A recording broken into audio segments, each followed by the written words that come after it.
Hi everyone, my name is Charlie and today I would like to discuss the books that I read in May.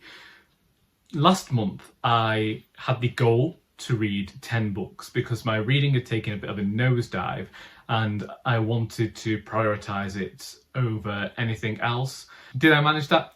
We will find out towards the end of this video, but for now let us start talking about these books. The first book that I read in May is Madam, Will You Talk by Mary Stewart. I acquired 3 of Mary Stewart's titles from the charity shop and decided to go with this one because I think that it was her first novel. She was a writer of romantic suspense novels and this book came out in the 1950s. I had some issues with this book, but I was also really thrilled to come along for the ride with this one. In the beginning it made me laugh and then it became a little bit laughable, not in a good way, but also in one of those ways that I feel like this book would very much appeal to people who have a fondness for classic movies because it fell into very similar tropes of the classic like 1950s romantic suspense films, and this is a novel in that ilk. In this book, the main character is on holiday in France when she learns that a young boy who is also staying in the same hotel, his father has recently been done for murder but might have travelled across the pond and be searching for him, and thus begins this story in which our protagonist is on the run from this murderer and then somehow falls in love with him. And this is the bit where it became somewhat laughable. There was a tension to it and I was very certain of the twist as soon as I learned that they were going to have this romance together. But as a book to get me back into reading, it was very fast and a bit pithy, and Lord, they enjoyed chasing each other through those mountainsides. And I'm going to have a memory of this book of going to Bakewell with my mother for her birthday and us just deciding to sit down on a bench for half an hour and she read a book she was reading and I read this one. And so, if nothing else, it has that memory attached to it now. And then I read Willowes by Sylvia Townsend Warner. My friend Joy was getting rid of this book last year and I decided that I would have it rather than take it to the charity shop. Unfortunately, it's got a bit battered on the shelf rather than in my house. I don't know what's going on there, but whatever. In this book, Willowes is something of a surplus woman. She has been adored by her father, and now that he's died, she is passed off to be cared for by one of her older brothers. He moves her away from the countryside where she has always lived and takes her to that London. She is there for quite a few years before deciding that she is going to disembark. She is heading back to the countryside and she might just have a few leanings towards witchcraft. Now that is on the blurb, and that is what you will regularly get told about this book, that Laura Willows, heads on to the countryside and embraces witchcraft. However, that doesn't really come into this book much. This book's only 120 pages and it takes 80 pages before the character has actually moved to this village in the Chilterns. And within the final 40 pages, everything that's on the blurb takes place.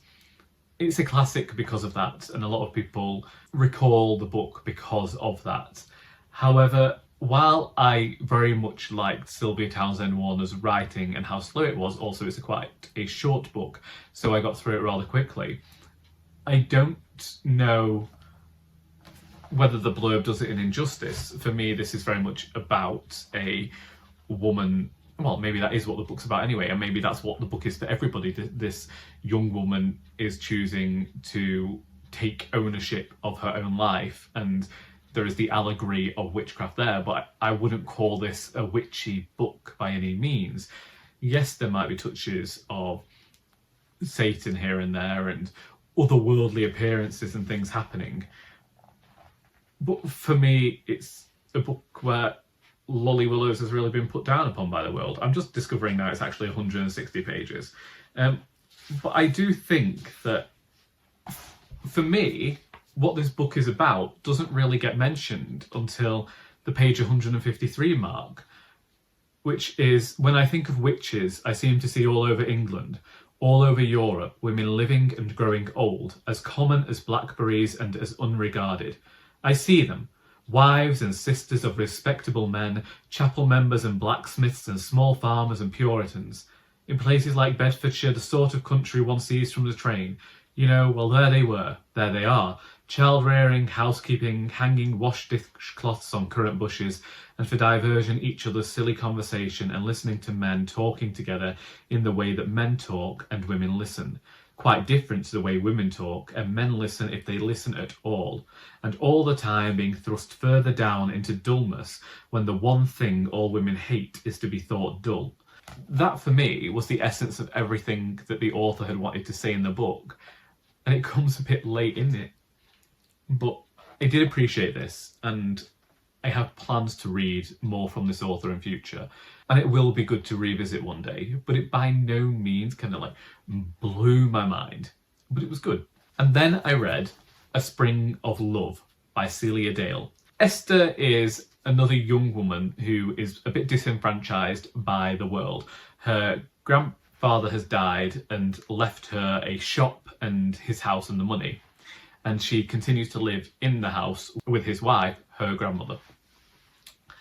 She keeps work at another different shop, a department store, and she always has her Thursday nights where she goes to the cinema and she takes a meal, and she meets Raymond. Now, from the off, the reader can recognise that Raymond isn't really the best person in the world. He talks about marriage rather quickly and worms his way in with her grandmother. And the reader is able to see that Raymond isn't all that he seems. You think things are coming to a head around about the 250 page point, and it doesn't do what you think it will. Then we begin to get revelations about Raymond's character towards the end of this book, which you were warned about in the blurb and which you've known throughout the book. And this is where I had the problem, because while the reader gets hints of Raymond not being all that he seems, the actual evidence as to who he is never gets revealed to us. It just gets spoken to somebody else off page, and then all these revelations come out and then the book ends. And I would have liked more for the reader to be able to brought along. I would have liked more if the reader was brought along for that journey in which the discovery of who Raymond actually is comes to light. But I did enjoy it, and I think that Sheep's Clothing, the book that I read by Celia Dale last year, is still my favourite of the three that I've read. But this one cemented for me that I do think I'm going to go on and read some more. I just need Daunt Books to publish more of her works because she's much too expensive to buy secondhand on eBay now. And then I read Mother Naked by Glen James Brown. This was a recommendation of Ben from Ben Reads Good and Katie of Books and Things. And I think I mentioned this in a video, but I read this in a morning. I found it thoroughly engaging and fantastic, and this book follows the title character of Mother Naked. Mother Naked is performing a monologue, and the reader gets to view this monologue all from the perspective of Mother Naked. There are tangents, there are interludes about characters. It goes off here, there and everywhere, and I thoroughly adored it. I loved the humour and the grossness of it. There was a grim humour in there that I thoroughly appreciated.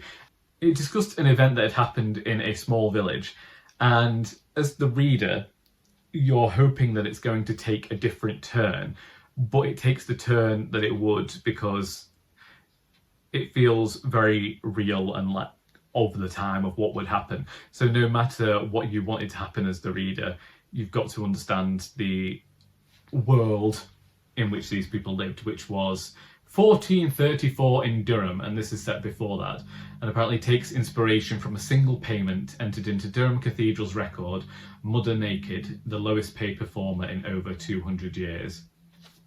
And it has the Black Death and the Peasants' Revolt. That's all in the blurb. Either way, thoroughly enjoyed it. Looking forward to getting my own copy, and should I have mentioned this in a video, I will leave a link to that in the description. And then that afternoon, I read the Theban plays of Sophocles, which were all about Oedipus and Antigone. I was inspired to read this because somebody who came to Poems and Pints in May had read something that had been inspired by a story of ancient Greece. I don't know how I already knew the stories that I read, but I knew them. I read them quickly enough that I felt like they were a bit like dramas and soap operas with added darkness. Should I want to read more classics, then I will. I did ask that person for some tales that he liked, so I've got them to go to should they ever wish to. But he inspired me to do that, and I'm glad to have read them. Next, I read The Comforters by Muriel Spark, and I like this. This is Muriel Spark's first book, and Caroline Rose is the protagonist here, and she's going about her life when she hears typewriter keys and becomes aware that she might in fact be in a novel. And then we follow her and a whole host of characters as she tries to avoid doing what the author wants her to do. It's got a wry humour to it. It's got possible diamond smuggling going on with this older woman. It's just completely irreverent and comic, and I thoroughly enjoyed it. Then I read Meet Jack France by Margaret Holbrook. This was a reread for me. I do need to read more from this series because Margaret and I are going to be going on a tour of Stockport libraries throughout the month of June. So we're going to be at Bramhall Library, Cheadle Library, Bredbury Library and Reddish Library discussing our Cosy Crime series for National Crime Reading Month. And Meet Jack France is the beginning of her series following motor car racer and amateur sleuth Jack France as he goes about solving crimes and murders. In this one, we just have the crime of thefts in this little village. And it was fun. It's almost like a primer to the series, like The Warden is for the Chronicles of Barset. And I'm looking forward to seeing where the books go because I know that they get bigger and they get more imaginative, and I'm looking forward to the events with Margaret this month. Then I read Girt. I believe that this is by David Hunt, and it is the unauthorized history of Australia. I might have mentioned this in a video as well, so if I have, I will link that somewhere. But I like this. It had a humour. The author himself says that he's trying to emulate Bill Bryson a bit with this book, and I definitely think that he managed to do so, and I learnt things about Australian history that I didn't previously know about. I read this book because I wanted a bit of humorous non-fiction, and that is exactly what it gave me. I might go and read some of the other books he's written, but I wasn't interested in the history of Australia before, but he did make it humorous and accessible, and should I ever be interested in reading more about the history of that part of the world, then I would definitely go to more books by David Hunt. And then I read The Secret History by Donna Tartt. This is a book that I feel like has haunted me. A lot of people have talked about this book. You know, it's hugely popular. As it says on the front, an original bestseller. Donna Tartt has, you know, fans, people who have read and reread this book. It's called The Beginning of Dark Academia sometimes, and there are many novels nowadays that have taken a lot of inspiration from this book. I purchased it for my sister for Christmas in 2023 because she liked the TV show How to Get Away with Murder, and the premise of that very much reminded me of the premise of this. We begin with the students and a dead person, and then we follow the events leading up to that death and the events afterwards. Reading this book, I understood where Donna Tartt had been inspired by Dickens and other classic writers. It's very slow, and I felt a lot of the time like I wasn't actually getting to see much showing within the book. It felt like a lot of telling, and it felt a bit obtuse at times and a bit pretentious, but there was something that held me there. It is a book that I might reread in future, but I also don't feel like it was the most amazing thing in the world, and I feel like the book the story ended earlier than the book did, and I feel like there's a lot of the book that we didn't really need. I feel like Donna Tartt wanted to tie up every loose end and say how things went for everybody, and it wasn't necessary. But still, it exists, and I can almost understand why people have held this book up so highly for so many years. And then I read Rural Hours by Harriet Baker. This was inspired by my reading of Lolly Willows. I went onto my library's website and searched for Sylvia Townsend Warner, and this was one of the only books that they had available, which is a non-fiction text discussing the lives of Virginia Woolf, Sylvia Townsend Warner and Rosamund Lemon as they all moved to the countryside at different points in their lives and discussed their lives both in a creative fashion and in just a regular way whilst they lived there. And I thought that this was a great way of doing things, especially after I enjoyed Square Haunting a few years ago. Indeed, the author includes that as another text you could go and read, and has based some of the contents on stuff that she herself read in that other book. I very much enjoyed this. It's one of those non-fiction texts that shows us a different aspect of these authors' lives. Now, if you're a big fan of those authors, then you might know these things already. But for me who didn't, I quite enjoyed it. And I felt like the author did that thing that I like in non-fiction, is that she used fictional techniques to make the book readable. And I like that. And I like this book, and it made me more inclined to go and read the works of Sylvia Townsend Warner. I still don't know about the other two writers. Every time I read a book about Virginia Woolf, I think, now I need to go and read more Virginia Woolf, and inevitably end up disappointed. But maybe one day I will read something by her, apart from Mrs. Dalloway. Mrs. Dalloway wowed me when I read that. Maybe I need to give her another chance. I think this every time, but sometimes I think that Virginia Woolf's life is more interesting than her fiction.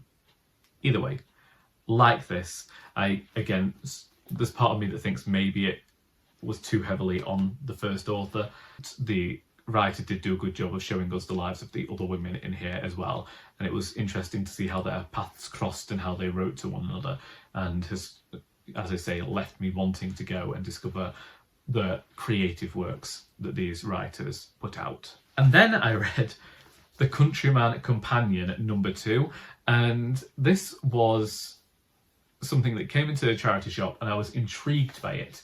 And it is essays and poems and excerpts from non-fiction texts, all about the countryside. And for the most part, I really enjoyed this. I did end up going and looking up the printer, and I'm wondering about using the printer myself, because I like the way that they put this book together for my own future works. But I have to actually write those things first. Still, I very much like this. It was written 22 years ago, and it's interesting to see how the government has affected the countryside and farmers since this book came out, and it almost seems a bit prophetic of things that were to come. However, I have learned that supposedly the magazine that this was the companion to began to malign farmers in its later years. It did not do that here.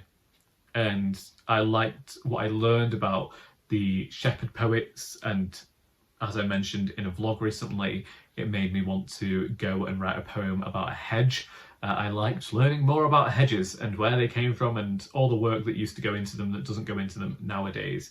The idea that they were almost guardians of the countryside, and they promoted fresh wildlife and birds would live and all this. Yeah, it's really good. And also there was one by an unfortunately dead writer who wrote a chapter about gardening, and it made me want to go and find that book as well.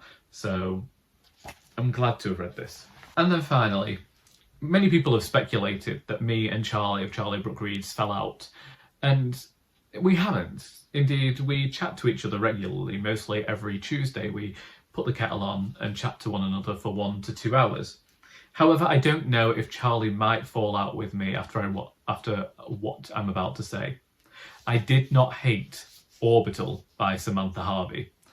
I was in the shop last week I looked down at a bag of clothes and this was sat on top. At the time when I got it, it was a pristine copy. I might have worn away a bit of the foil with my reading of it. Did this win the Man Booker? I don't know what it did, but it said it was shortlisted last year. I haven't followed the Man Booker for a while. It's not even a Man Booker anymore. I haven't followed the Booker Prize in a while. Charlie and I might be doing predictions videos and chatting about it a bit more this year, but you'll have to go and talk to her about that.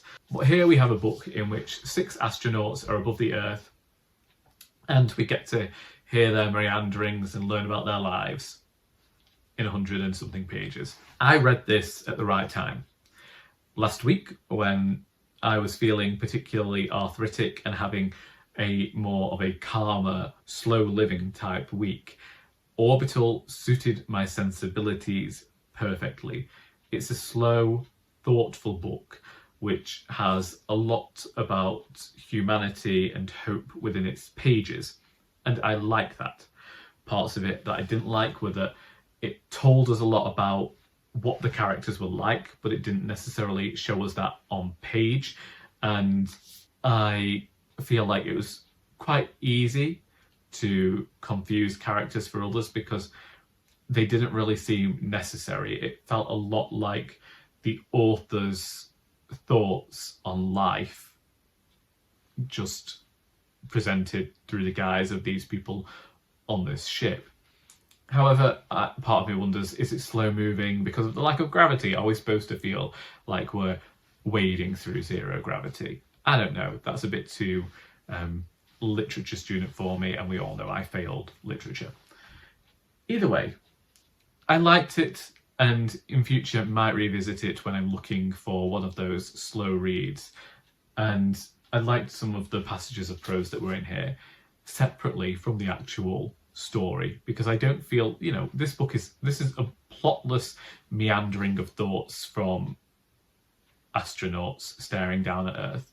There's not really much going on other than this very slow meander, a wade through treacle to get to the point, if anyone ever found it. And them's the books. If you would like to chat about any of the books that I have discussed in this video, then please feel free to do so in the comments. Thank you for watching. I hope that you got something out of this video, because until next time, that is all.